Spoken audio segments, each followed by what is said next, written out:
दोस्तों, वीडियो शुरू करने से पहले यदि आपने हमारे चैनल को सब्सक्राइब नहीं किया है तो ज़रूर कर लें और बेल आइकन को भी दबा दें, जिससे हमारे नई वीडियो की नोटिफिकेशन आपको मिल जाए। तो आइए वीडियो शुरू करते हैं। संगत जी, जो लोग हमेशा बुरे कर्म करते हैं, बुरे रास्ते पर चलते हैं, वे लोग हमेशा खुशहाल ही क्यों रहते हैं? और जो लोग अच्छे कर्म करते हैं और सच के मार्ग पर चलते हैं, उन लोगों के साथ हमेशा बुरा ही क्यों होता है? गुरु नानक देव जी ने इसका जवाब इस साखी में दिया है। संगत जी, आपने देखा होगा कि जो लोग अच्छे कर्म करते हैं वे लोग हमेशा दुख तकलीफ में रहते हैं, और जो बुरे कर्म करते हैं वे लोग हमेशा ही खुश रहते हैं।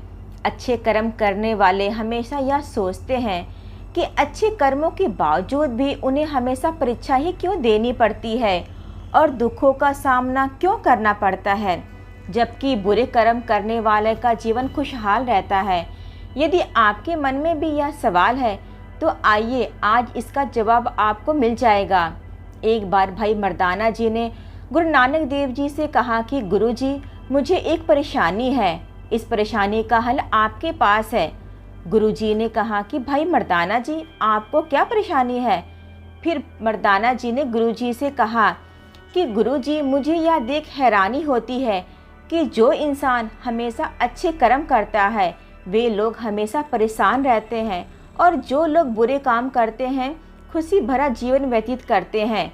मर्दाना जी की यह बातें सुन गुरुजी मुस्कुराए और भाई मर्दाना जी से कहा कि इस तरह का कुछ भी नहीं है। जो इंसान सोचता है उसे महसूस करता है। व्यक्ति इस तरह की बातें अज्ञानवश ही करता है और सच्चाई जान नहीं पाता।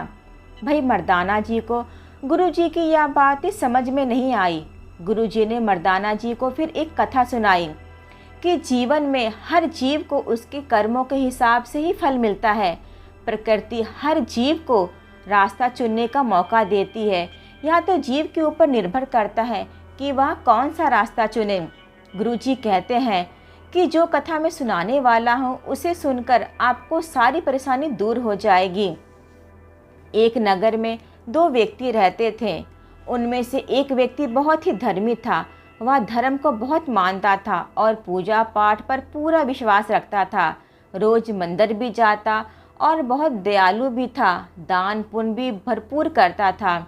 और दूसरा व्यक्ति पहले व्यक्ति के बिल्कुल ही विपरीत था। वह मंदिर तो रोज जाता पर मंदिर के बाहर ही रहता और मंदिर के बाहर लोगों के जूते चोरी करता था। वह दान पुण्य और धर्म को तो बिल्कुल भी नहीं मानता था। वह तो पूरी तरह से नास्तिक था। इसी तरह समय गुजरता गया। एक दिन जोरों की बारिश हो रही थी। बारिश ज़्यादा होने के कारण मंदिर में पुजारी के सिवाय और कोई भी ना था। उस व्यक्ति को जब पता चला कि मंदिर में पुजारी के सिवाय और कोई ना है तो उसने मंदिर के पैसों को चोरी करने का सोचा। वह पुजारी से नजरें बचाकर मंदिर के पैसों को चोरी कर वहां से चल दिया। उसी वक्त पहला व्यक्ति जो अच्छे कर्म करता था वह मंदिर में पहुंच गया। उसकी बुरी किस्मत, मंदिर के पुजारी ने उसे ही चोर समझ लिया और जोर जोर से चिल्लाने लगा। पुजारी की आवाज़ सुन वहाँ बहुत सारे लोग इकट्ठा हो गए और व्यक्ति को मारने लगे। वह व्यक्ति किसी तरह कर बचा कर वहाँ से निकल गया, लेकिन उसकी बुरी किस्मत, रास्ते में वह गिर गया और उसे बुरी तरह की कैसे चोट लग गई।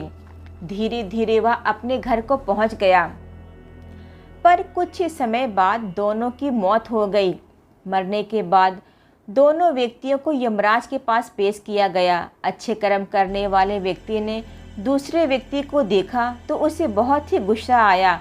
उसने गुस्से में आकर यमराज से पूछा कि मैं तो हमेशा अच्छे कर्म करता था, दान पुण्य में विश्वास रखता था, उसके बदले जीवन भर मुझे अपमान ही सहना पड़ा और इसे दौलत भरी पोटली। आखिर मेरे ही साथ ऐसा भेदभाव क्यों? यह बातें सुन यमराज ने जवाब दिया कि आप गलत समझ रहे हो। जिस दिन आपको गिरने से चोटें लगी थी उस दिन आपका आखिरी दिन था, पर आपके अच्छे कर्मों के कारण आपकी मौत छोटी सी चोट में बदल गई। आप इस दूसरे व्यक्ति के बारे में जानना चाहते हो?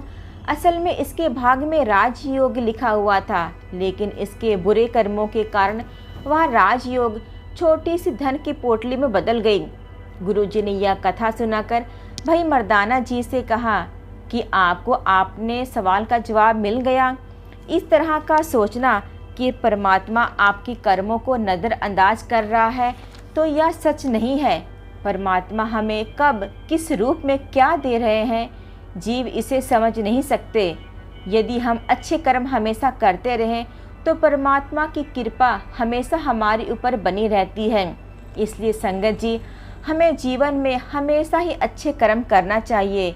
जीवन में किए हुए अच्छे कर्मों का हिसाब एक न दिन हमेशा ही देना पड़ता है। इसलिए हमेशा परमेश्वर पर भरोसा रखना चाहिए कि वह जो भी करता है हमेशा अच्छे के लिए ही करता है।